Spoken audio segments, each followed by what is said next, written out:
E kujtoj që babi më ka thonë, a mundesh me qenë personi që as nuk e qel derën, po as nuk e mshel. Rre që aty ka mesi, po nuk më na nxen krejve në mes. Dikush do të me i pri.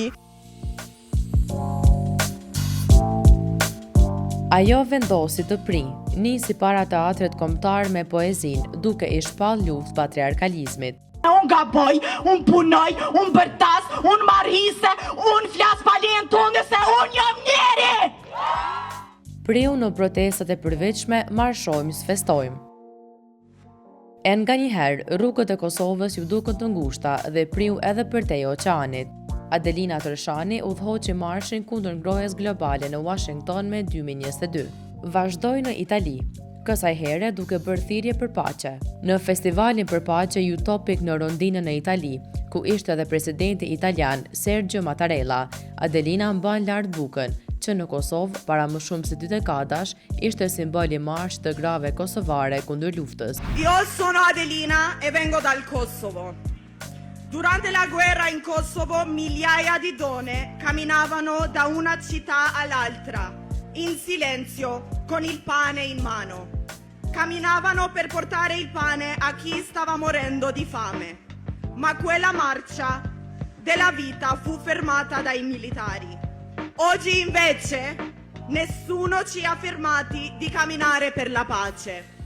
Adelina Tërshani është një prej zërave më të veçantë të brezit të ri të aktivizmit feminist në Kosovë.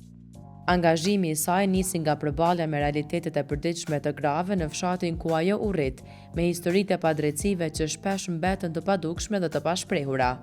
Ajo u bë pjesë e nismave që ngrenë zërin për barazi gjinore, për të drejtat e grave dhe për ndryshimin e mënyrës se si shoqëria i sheh dhe i trajton ato. Gjithmonë edhe si fëmijë kom pas qatë përshtypjen që po mbojnë, si me thonë, nuk po më rrinë bashmir disa veprime, tu janë nis prej familjes, në mënyrën se qysh janë sill si nana, si baba, në mënyrën se qysh i kanë ndërmarr krejt veprimet edhe ndaj neve si fëmijë edhe gjithë çka mu kanë dok do role gjinore, po jo që kom ditë me jalon emrin atëherë, fatkeqësisht sistemi shkollor në Kosovë nuk është që na mëson ndoshta prej fillimit për teorinë më shumë feministe ose me u përmend pikë pari fjala barazi gjinore. E fillet e aktivizmit të saj nuk ishin të qeta. Ajo kujton një rast kur edhe ishte rrezikuar jeta. E kujtoj që babi më ka thonë, a mundesh me qenë personi që as nuk e qel derën, po as nuk e mshel. Rre që aty ka mesi, se nëse e qel derën, kime pas shumë vështirë, sepse je e para që jetu e qel derën. Edhe nëse e mshel, gjithë është dikush që ta jep naj një kështu, naj shkelëm, e komenu për shkak se po, është një farë komfort zone, kur ti qëndron kështu si në mes, her fol, her s'fol, edhe përgjigja kështu ma ndoshta e shpejt që më ka orë që ato momente me i thonë, ka qenë, po nuk më na nxen krejve në mes. Dikush do të me qel derën, dikush do të me mshel, dikush do të me i pri. Adelina studioi gazetari në Universitetin e Prishtinës, duke e parë si një formë përmes të cilës mund të tregojë të vërtetën. Dita kur ka qenë ceremonia e diplomimit, unë kam qenë të edhon intervistën e parë të punës, me qenë researcher, hulumtuse të rjeti grave të Kosovës, aty mas nej hyna për 3 muj e meta për 5 vjetë, për shkak se e kom bo me shumë pasion. Ka pas raste të cilat jo veç kur kam qenë aktive në rjetin e grave të Kosovës, po edhe mas nej si aktiviste që më kanë kontaktu edhe ka mujt me ndimu konkretisht ato gra për me raportu rastin qoftë të dhunës, e qoftë për shkak se e kam pa që është fush e jemja ekspertizës të rasteve të diskriminimit në treg të punës që i kam pas qoftë në intervista pune ku janë pyet sa janë shtatzon, a kanë në plan me bo fëmijë.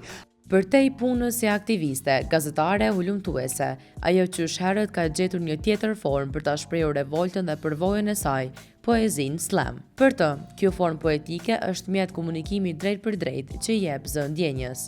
Kur erdha në studime në Prishtinë, vendosa me ftesë të një aktiviste me ju bashku kolektivit Marshojmë Sfestojmë, që është kolektiv që e organizon tashmë sa vite marshin tradicional të 8 marsit. Aty e kom shkrujt nështë një poezi kështu ma ma direkte që i ka përmbledh përvojat e grave. Kjo është poezi slam, është një poezi ma direkte që i fol publikut, që është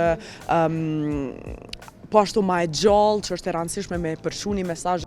Ajo zbuloi se ky lloj i poezisë, që nuk ka ende një përkthim të saktë në shqip, përdoren nga komunitetet të shtypura si formë rezistence.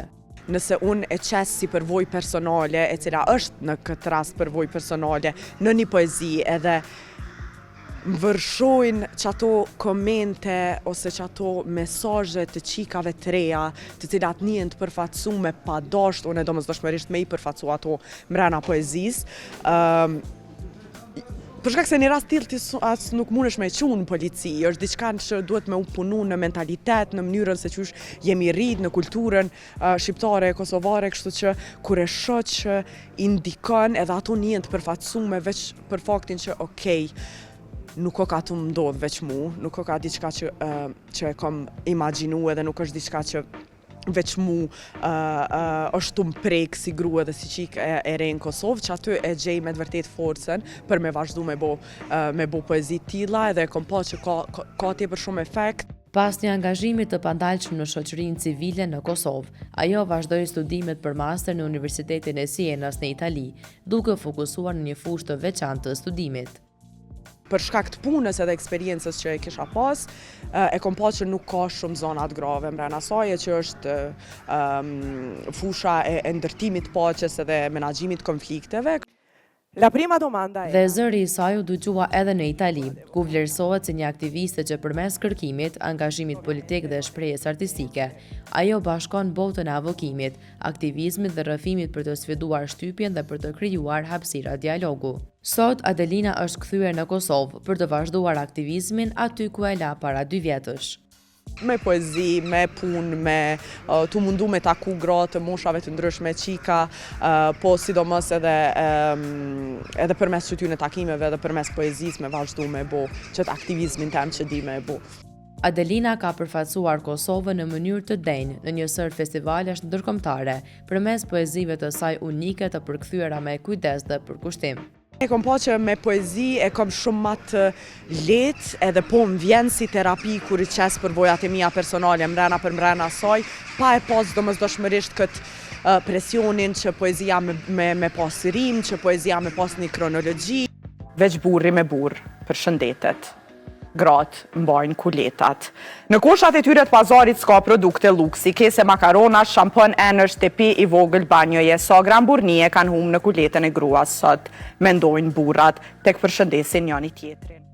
Këtë vit, në eventin kur u shpall Heroinë e Harmonisë për ndërtim paqe nga Rajko dhe Ambasada e Gjermanisë, Adelina premtoi se do të jetë zëri në megafon për ato vajza e gra që se kanë ende, e rrugës mi u ndihmu që me gjet ato megafonin e vet.